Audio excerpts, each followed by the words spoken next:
In today's video, I'm going to explain why spending just £20 would have saved me hundreds of pounds, and why I am a big, dumb, idiot, jerk loser for not having done so in the first place.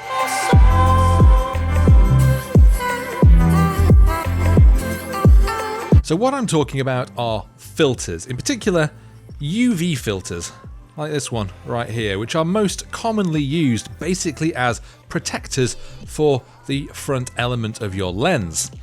Do you already see where I'm going with this? You see, most of the time you've spent maybe a couple of grand on a lens. This 70-200 f2.8, for example, cost me around £1,800. Really is a very lot of money for a lens, and of course you're going to want to make sure that you are doing everything you can to protect that lens. So yes, I got a UV filter and I stuck it on the front. Now this thing cost me maybe £20, maybe even £30, and it doesn't really do anything that noticeable to the image. It certainly doesn't degrade it in any way and therefore negate having bought such a nice lens in the first place. So no, its main purpose really is for protection. It means that bits of dirt, bits of dust, bits of grime, tiny little scuffs and scratches that glass will naturally pick up over time, this thing will absorb. And it means that if I do accidentally, say, drop a rock on it or something, then this thing might shatter, not the actual glass of the lens. And it means that I can just spend another £20 or £30 replacing this, not £1,800 replacing this. So why then, when I bought a Sigma Art 24-70mm f2.8 lens, did I not buy a UV filter to go on the front? That lens retails for about £1,400 and I bought it the week that it came out. But a couple of years on and I just found that I didn't use it as much as I thought I would. I've got other lenses that I use more and I'm generally trying to lighten my load just a little bit. So I made the decision to sell it because really I needed the money more than I needed to have that lens on my shelf. So I went along to mpb.com. These are people who buy and sell used gear, and I've used them before and they are very, very good. Because I haven't really used the lens before, I've got various other ones which do basically the same thing. I've got other 24-70mm lenses.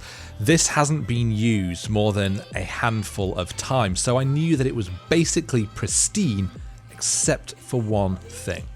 The tiniest little hairline scratch on the front of that lens element. Unless you were really looking and you maybe tilted the lens in certain lights to try and see it, you probably would never notice that it was there, and certainly it made absolutely no difference to the actual image that you're taking. You would never see it. But it is there. Now, unfortunately, I haven't taken any photos or video of it before I sent it off, so I can't actually show you what it was like, but I'm sure you can imagine what a small little scratch looks like.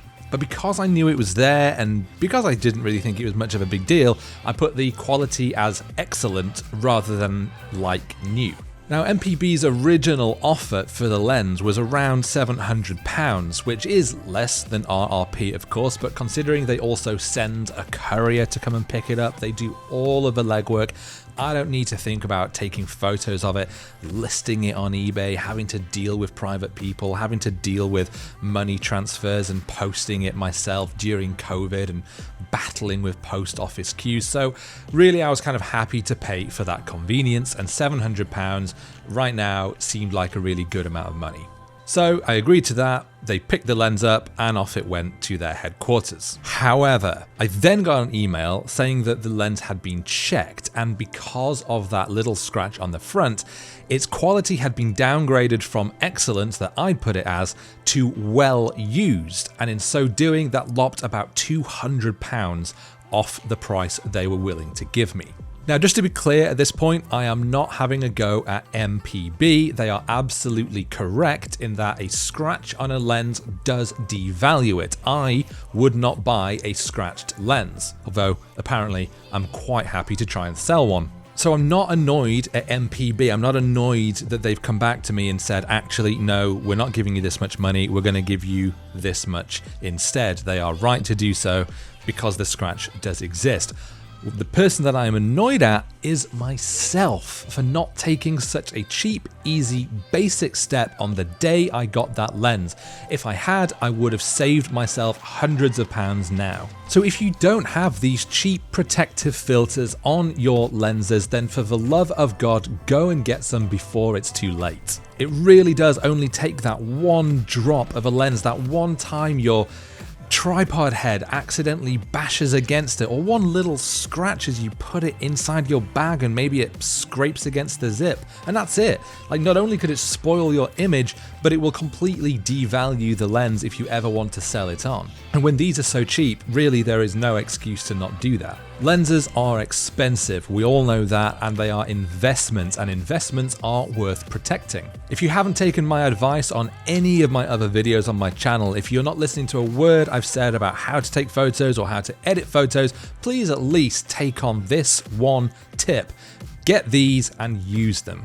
Because I can say, from my own experience this week, you will be sorry if you don't. But that does bring me to an end of today's lecture on lens care. I apologize that it's been a little bit short and sweet, but this has literally just happened and I thought it's a good bit of advice to actually pass on. But hopefully you have found it helpful. If you have enjoyed this video, do please make sure to hit that like button, subscribe if you don't already, and also please make sure to get into the comments and let me know if you've had any similar experiences in losing loads of money because you accidentally damage one of your lenses. Maybe we can all suffer together and it will be less painful for all of us. But for now, that's it from me. I'll see you next time.